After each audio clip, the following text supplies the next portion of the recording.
ஏன்பா சிஎஸ்கே கடைசி மேட்ச்ல போய் இந்த மாதிரி வெறித்தனமா விளையாடுறீங்களே, இதே மாதிரி ஒரு ஆட்டத்தை இதுக்கு முன்னாடி கொடுத்துருந்தீங்க அப்படின்னா எப்படி இருந்திருக்கும்? இப்படி வந்து சிஎஸ்கே ஃபேன் சொல்ற மாதிரி தான் இன்னைக்கு சிஎஸ்கேவோட பெர்ஃபார்மன்ஸ் மரண மாசா இருந்துச்சுங்க. இன்னைக்கு நடந்த மேட்ச்ல சிஎஸ்கே ஃபர்ஸ்ட் பேட்டிங் பண்ணி பேட்டிங்ல சும்மா பட்டைய கிளப்பி 230 ரன் வந்து எடுத்தாங்க. இந்த ஒரு ஸ்கோரை பார்த்தோடனே தெரிஞ்சு போச்சு டஃப்பான டார்கெட் தான். இதை வந்து குஜராத் சேஸ் பண்றது கஷ்டம்னு சொல்லி.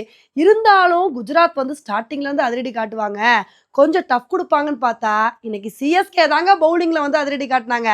அன்சுல் காம்போஜ் நான் ஃபர்ஸ்ட் ஓவர்ல கேப்டனை தூக்குவேன் அப்படின்னு சொல்லி அவரோட ஃபர்ஸ்ட் ஓவர்ல சுப்மன் கில்லோட விக்கெட் எடுத்தாரு. அதுக்கப்புறம் கலீல் அகமது வந்து ஜோஸ் பட்லரை வந்து தூக்குனாருங்க. அதுக்கப்புறம் அன்சுல் காம்போஜ் நான் இன்னொரு விக்கெட்டும் எடுப்பேன் அப்படின்னு சொல்லி ரூதர்ஃபோர்டை டக் அவுட் பண்ணி விட்டாரு.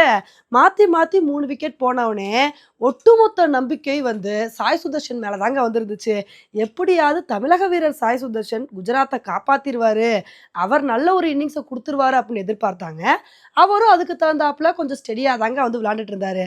அப்போ தாங்க குஜராத்துக்கு எமனா ஜடேஜா வந்தாருங்க மனுஷன். 11வது ஓவர் பவுலிங் போட வந்தவர் நான் ஒரு ஓவரில் 2 தமிழக வீரர்களையும் தூக்குவேன் அப்படின்னு சொல்லி ஃபர்ஸ்ட் ஷாருக் கானை தூக்குனாரு. அதுக்கப்புறம் அதே ஓவர்ல சாய் சுதர்ஷனோட விக்கெட்டை எடுத்தாரு. அதுக்கப்புறம் அங்கே குஜராத்தோட சோழி முடிஞ்சிருச்சுங்க. இதெல்லாம் பார்த்துட்டு இருந்த நூர் அகமது, ஏயா நீங்க மட்டும் மாத்தி மாத்தி விக்கெட் எடுத்துட்டு இருப்பீங்க, நான் மட்டும் என்ன சும்மாவா இருப்பேன், நான் எப்படி விக்கெட் எடுக்கிறேன் பாருங்கன்னு சொல்லி அவரோட பங்குக்கு அவரும் மாத்தி மாத்தி 3 விக்கெட் எடுத்தாருங்க. இதனால குஜராத்னால ஒண்ணுமே பண்ண முடியல. வெறும் 147 ரன்னுக்கே ஆல் அவுட் ஆயிட்டாங்க. இதனால இந்த மேட்சை சிஎஸ்கே ரொம்ப கம்ஃபர்டபுளா 83 ரன் வித்தியாசத்துல வின் பண்ணி இமாலய வெற்றி அடைஞ்சிட்டாங்க. உண்மையிலே இன்னைக்கு சிஎஸ்கே இப்படி வின் பண்ணிருக்கிறத பார்க்கும்போது ரொம்ப சந்தோஷமா வந்திருக்குங்க. ஆனா இந்த வெற்றியை பார்த்து சிஎஸ்கே ஃபேன்ஸ் சந்தோஷப்படுறாங்களோ இல்லையோ, ஆர்சிபி, பஞ்சாப், மும்பை ஃபேன்ஸ் வந்து பயங்கரமா சந்தோஷப்படுவாங்க. ஏன்னா அவங்க இதை தான் வேண்டிக்கிட்டே இருந்தாங்க, எப்படியாவது இன்னைக்கு மேட்ச்ல சிஎஸ்கே ஜெயிச்சிடணும், சிஎஸ்கே ஜெயிச்சிடணும்னு சொல்லி. ஆர்சிபிலாம் கெஞ்சாத குறையா இன்னைக்கு சிஎஸ்கே வெற்றிக்காண்டி காத்துட்டு இருந்தாங்க. அவங்க நினைச்ச மாதிரியே இன்னைக்கு சிஎஸ்கே சூப்பரா வந்து வின் பண்ணிட்டாங்க. இப்போ இதனால இப்போ ஃபர்ஸ்ட் 2 இடத்த பிடிக்கிறதுக்கு பிளே ஆஃப்க்கு குவாலிஃபை ஆன டீம் கிட்ட பயங்கர மல்லுக்கட்டு வந்து ஏற்பட போகுதுங்க. இப்போ குஜராத் கையில ஒண்ணுமே இல்லை. குஜராத்தை பொறுத்த வரைக்கும் பஞ்சாப், ஆர்சிபி, மும்பை இவங்கெல்லாம் அடுத்தடுத்த மேட்ச் தோத்தாங்க, அவங்களுக்கு இருக்கிற ஒரு மேட்ச் தோத்தாங்க அப்படின்னா இவங்க ஃபர்ஸ்ட் இடத்த தக்க வச்சுக்குவாங்க. மற்ற டீம் எல்லாம் அடுத்த மேட்ச் ஜெயிச்சிட்டாங்கன்னு வச்சுக்கோங்களேன், அதுக்கப்புறம் குஜராத்துக்கு வந்து கஷ்டமா வந்து போயிடும்.